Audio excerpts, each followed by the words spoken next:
Vamos a hablar de la atención médica en los desastres y la protección civil. La atención médica es un factor determinante para la recuperación de la población y de las condiciones sociales, económicas y las políticas en los lugares donde ocurren o donde se presentan catástrofes o desastres. Dentro de la definición del Sistema de Protección Civil de México del 2002, podemos entender como un desastre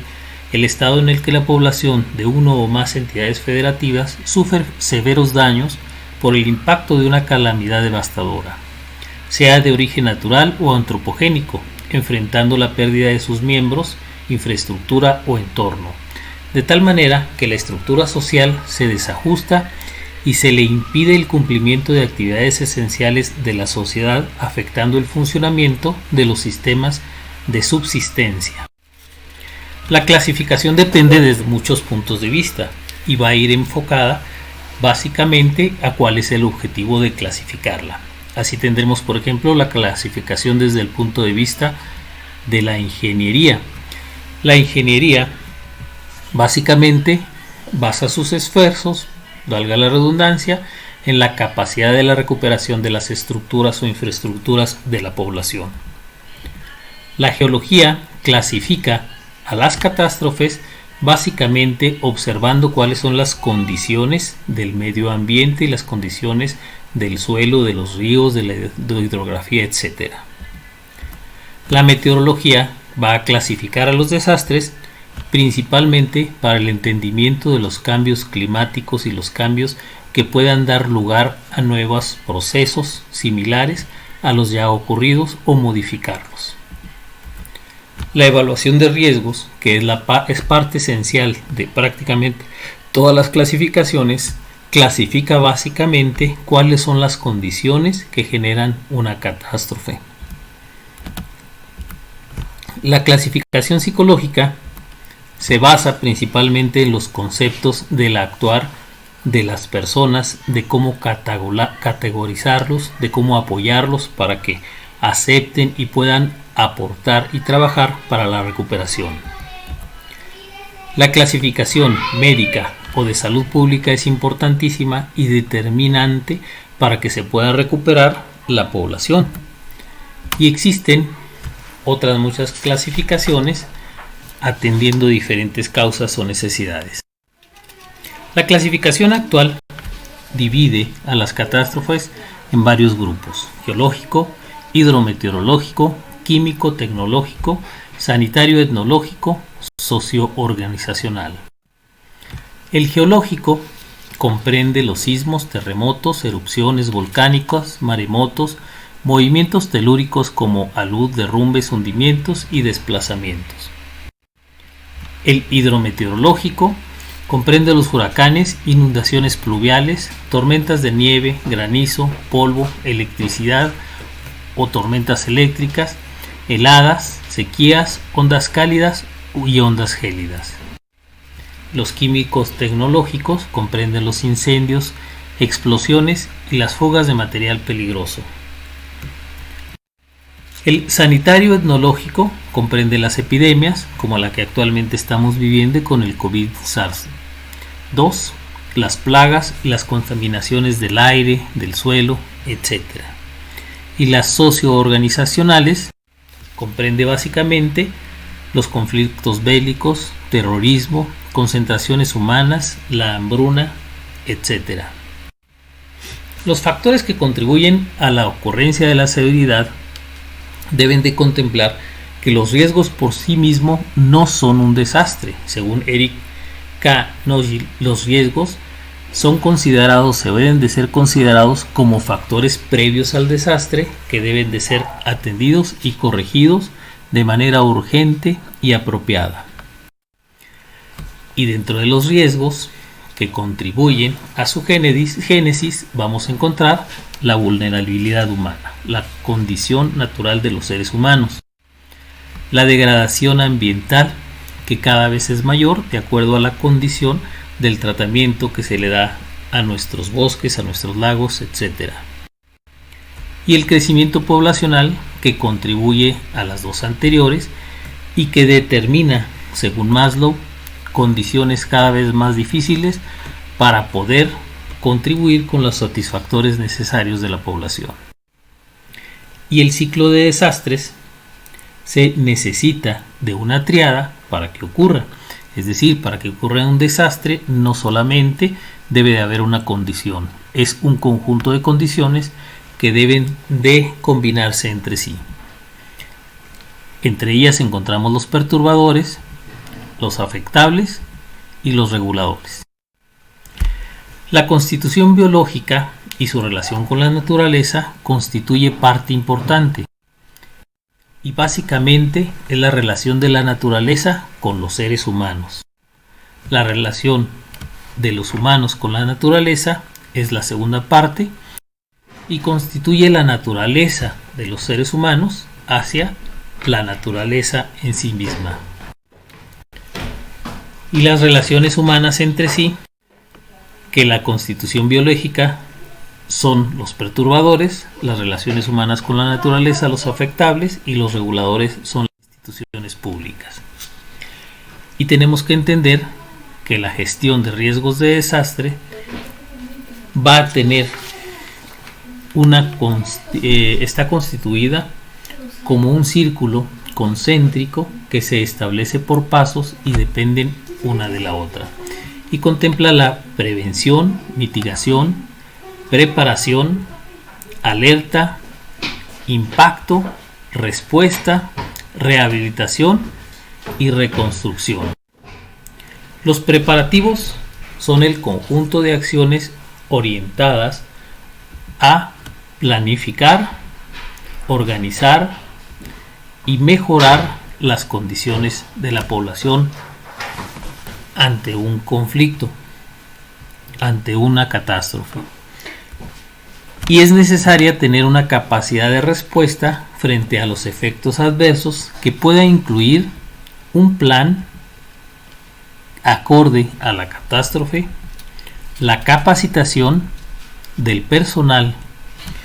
y de las personas que son afectadas, del personal que va a atender el desastre y las personas que son afectadas, y los recursos, que como sabemos y según Maslow, no hay recurso suficiente ante la aparición continua de los desastres cuando no se prevé condiciones necesarias. El plan de contingencia es un documento,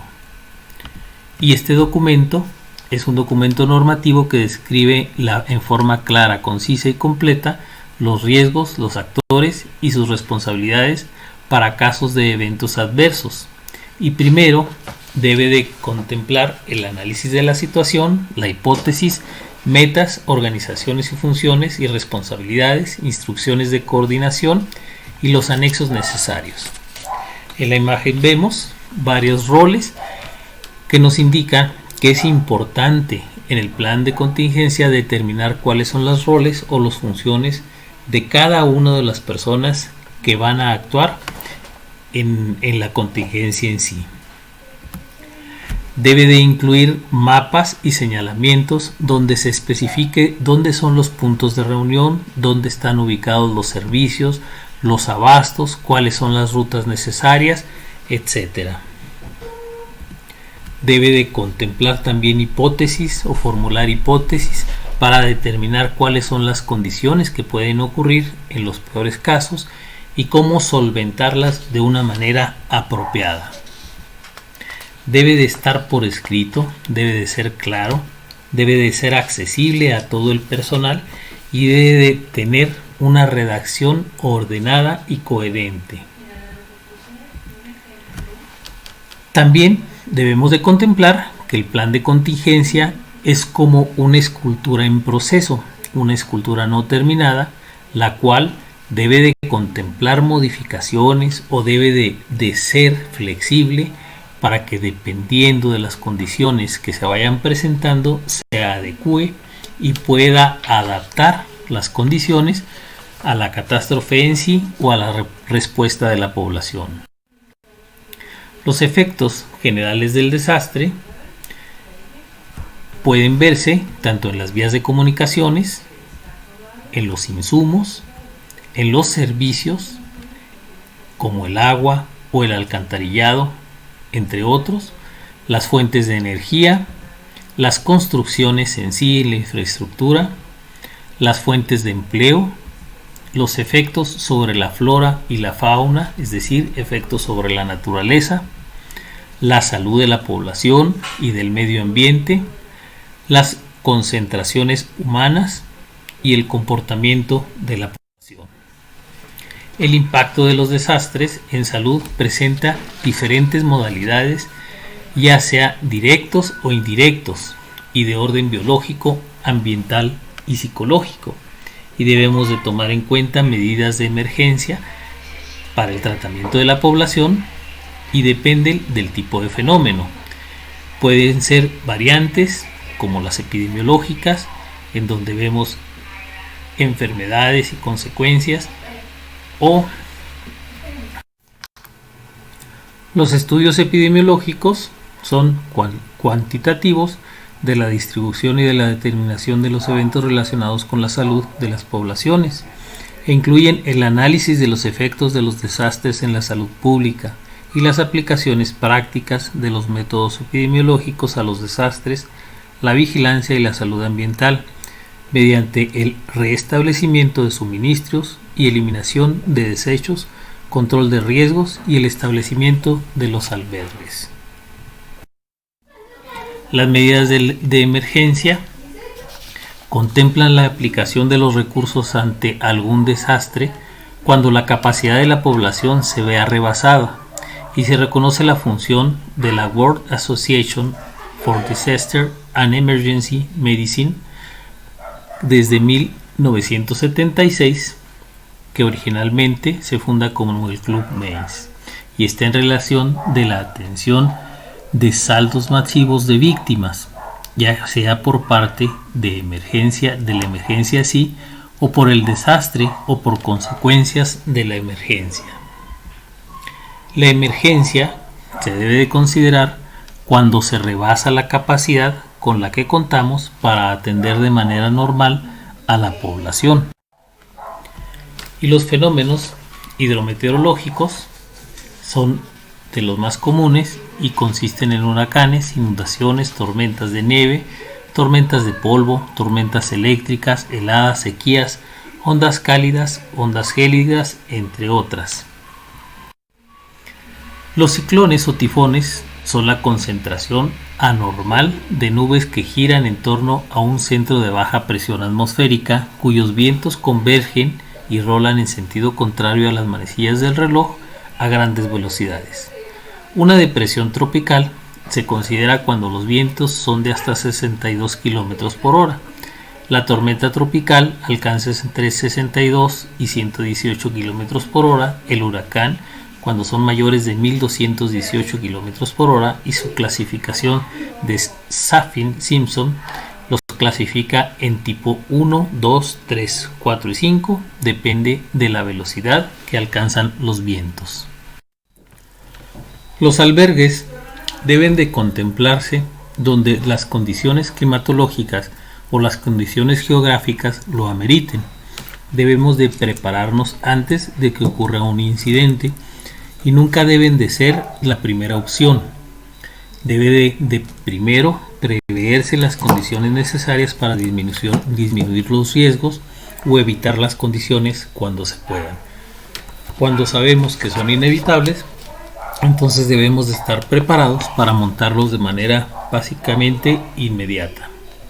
Deben de contar con todos los servicios básicos, deben de estar a una distancia prudente del lugar donde ocurren los desastres o donde generalmente ocurren, para poder movilizar de manera rápida y sencilla a la población y ponerla a salvo. Deben de contar con un apropiado material de curación y un registro poblacional adecuado. El registro poblacional nos va a determinar las condiciones necesarias para que el almacén, para que los servicios y para que todo lo que hace funcionar al albergue siga siendo funcional, como su nombre lo indica, de tal manera que debemos de contar con una alimentación adecuada a la población, en donde se encuentre un nutriólogo y personal suficiente para atender las necesidades básicas de la población. Debe de ser un área suficiente para evitar el hacinamiento y la transmisión de enfermedades o condiciones de desequilibrio entre las diferentes áreas. Tener personal profesional suficiente, no solamente médico y de nutrición, sino de vigilancia y de otros tipos de personal que de mantenimiento al mismo albergue. Debemos de ser selectivos en las donaciones, no todo lo que se dona a los albergues sirve y debemos de cuidar lo que se recibe. Debe de haber una letrina por cada 100 personas y debe de estar separada a 6 metros de la vivienda o a 10 metros del sitio de la alimentación y a 30 del almacenamiento de alimentos. Es preferible llevar a cabo las instalaciones o hacer las instalaciones de los albergues en lugares que ya están prefabricados y tienen todas las condiciones necesarias, como por ejemplo las escuelas, en donde no hay la necesidad de crear letrinas y condiciones de urgencia. Y debe de haber un sistema de vigilancia que contemple el sistema de vigilancia epidemiológica y el sistema de vigilancia del funcionamiento del albergue, en donde cuide la entrada y la salida de personal, de insumos, etc. Las necesidades de agua potable por persona establecidos por la Organización Mundial de la Salud, organizaciones panamericanas de la salud y otras, contemplan una medida en litros por el tipo o por la cantidad de personas, considerándose entre 15 a 20 litros como óptimo individual, de 3 a 5 como mínimo para la supervivencia diaria, de 40 a 60 en los centros de salud por paciente, de 20 a 30 en los centros de alimentación por beneficiario y 35 en instalaciones de lavado por beneficiario. La atención en albergues se debe contar no solo pues con personal de la salud, sino con nutriólogos que determinen las necesidades y las raciones para los pacientes, para las personas que están ahí, estén o no con alguna enfermedad, así como hacer hincapié en que el censo esté organizado y bien detallado de forma de conocer el número de enfermos, de niños, de ancianos, de las necesidades personales y necesidades específicas en caso de requerirse. La medicina de emergencia en los desastres juega un papel muy importante y debe de ser adecuado según la OPS y la OMS a los desastres más mortíferos como son los terremotos y los tsunamis, que son los que más víctimas causan, y las que más víctimas no mortíferas son los terremotos, explosiones, derrames de material peligroso, conflictos bélicos, terrorismo,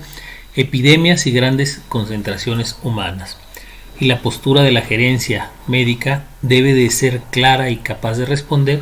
de manera oportuna a estas condiciones. En 1756, Dominic Larry crea un procedimiento dinámico mediante el cual se determina el orden de prioridad para la atención de las personas víctimas de desastre para garantizar la mayor capacidad posible de los servicios médicos. Y este se divide en 4 diferentes grupos. Primero, el grupo 1 o prioridad rojo, que son los pacientes en estado crítico pero con pronóstico favorable si es atendido de inmediato en hospitales o en áreas de reanimación bien acondicionadas. La prioridad 2 o pacientes amarillos, que son los pacientes delicados que o bien están graves pero estables y pueden esperar a que se atienda a los pacientes rojos primero para después recibir la atención, pero deben de recibir una atención. La prioridad 3, que se divide en 2 grupos. Primero, los pacientes con lesiones mínimas que pueden ser tratados in situ o en primer nivel y que pueden esperar a su tratamiento, o los pacientes con lesiones mortales que difícilmente van a tener un pronóstico favorable, inclusive con la ayuda del tratamiento, que también deben de guardarse o dejarse en tercer lugar. Y los pacientes prioridad 4, que estos pacientes se conocen como pacientes negros y son los que no tienen posibilidades de salvarse independientemente de la atención que se les dé, y en ese caso se deberá priorizar la atención de los 3 primeros estadios. Y el fortalecimiento de áreas críticas es indispensable para poder llevar a cabo todas las actividades necesarias en la atención de los pacientes en situaciones de emergencia. Primero, debemos de reforzar las áreas críticas de los hospitales y de los centros acondicionados para el tratamiento de los pacientes. Debe de darse el tratamiento de triage o de primeros auxilios inclusive antes de llegar a estas áreas, y debemos de reforzar la sala de urgencias para que tenga todos los insumos necesarios, el área de quirúrgica, terapia y auxiliares de diagnóstico. Asegurarse que estén funcionando las salas de máquina, el selle y la de donación de órganos, así como banco de sangre, y que su funcionamiento pueda perpetuarse hasta 72 horas después de la suspensión total de suministros. Por eso es muy importante que la sala de máquinas cuente con el equipo necesario para mantener el abasto de agua y de energía eléctrica necesario. Y la expansión de los servicios que se necesita debe de contemplar la suspensión de las actividades selectivas, es decir, de las consultas que sean de seguimiento de pacientes que no estén graves, de las cirugías que sean programadas, de pacientes que puedan esperar o de tratamientos de pacientes que puedan esperar, y darle prioridad a los pacientes de acuerdo al triage. Se debe reubicar al personal en apoyo de urgencias y en áreas críticas, disminuyendo al personal en áreas que no tienen que ver con problemas urgentes de la población. El tratamiento de urgencias de un paciente no exime al médico de controversias de arbitraje, y es muy importante que se registren y se documente todas las actividades de acuerdo a la ley. El expediente clínico debe de contemplarse independientemente de si se trata de una catástrofe o no,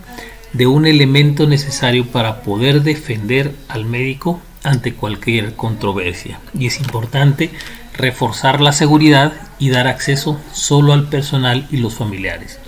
La seguridad se refuerza tanto para los pacientes, para los usuarios que no son pacientes y para los prestadores de servicio. La seguridad debe ser no nada más de las personas, y debe de asegurarse los recursos para que el centro o el hospital siga funcionando adecuadamente. Los procedimientos de admisión en los servicios de urgencia deben de cambiar de acuerdo a la normatividad. La Ley General de Salud determina que ante una situación de catástrofe la atención debe ser abierta y no en base a la derechohabiencia, independientemente del hospital de que se trate. Debe de seguirse las normas oficiales mexicanas, como ya habíamos observado. Una de ellas y muy importante es la norma oficial del expediente clínico, y debe de procurarse hacer bien las cosas y que queden registradas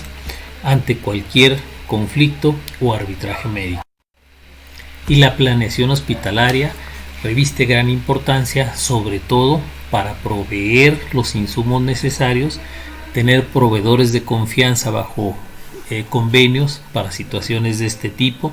tener vías de acceso suficientes para los insumos necesarios para que el hospital siga funcionando, así como para mantener los recursos de agua potable y de energía. Y como ya dijimos, la seguridad debe de ser no solamente para los pacientes, sino también para los médicos, para los usuarios, y la seguridad de todos los datos personales y los datos de todos los procedimientos que se lleven a cabo debe de ser muy importante para que no se pierda ningún registro. El hospital seguro o el concepto de hospital seguro nace a partir de 1985 y se crea en este concepto en la Organización Panamericana de la Salud y Organización Mundial de la Salud, presentado en la Conferencia Mundial de la Reducción de Desastres de 2005 en Kobe, Yoko, Japón, y firmado por 168 países, donde se determinan condiciones específicas para la seguridad de los hospitales. Un hospital seguro es una instalación de salud cuyos servicios permanezcan accesibles y funcionando en su máxima capacidad en sus propias instalaciones después de una emergencia y desastre de gran magnitud, para lo cual su infraestructura debe de ser superior a la normal, sus sistemas de abasto deben de ser claros y concisos y debe de tener las condiciones, como ya dijimos, para seguir operando, aún con la suspensión de suministros después de 72 horas. El índice de hospital seguro, medido por la OPS y la OMS, con ayuda del Grupo Asesor de Mitigación de Desastres, Gambit-Daming, con aspectos de índices matemáticos, determina o está relacionado con la vulnerabilidad estructural del edificio, con la vulnerabilidad no estructural y con la vulnerabilidad de la organización propia del hospital. La evaluación con 3 posibilidades puede ser funcional ante un desastre de origen generado por la naturaleza, o puede requerir mejoras que se pueden cumplir en corto plazo, o requerir mejoras que se puedan cumplir a mediano y largo plazo, o requerir cerrarse por no contar con las condiciones necesarias en el momento de presentarse una catástrofe. Todos los procesos de revisión, adecuación, modificación y acondicionamiento del hospital ante un posible desastre o ante un desastre deben de estar coordinados y supervisados por la gerencia, en donde el coordinador principal es el director, apoyado de su equipo de directivos.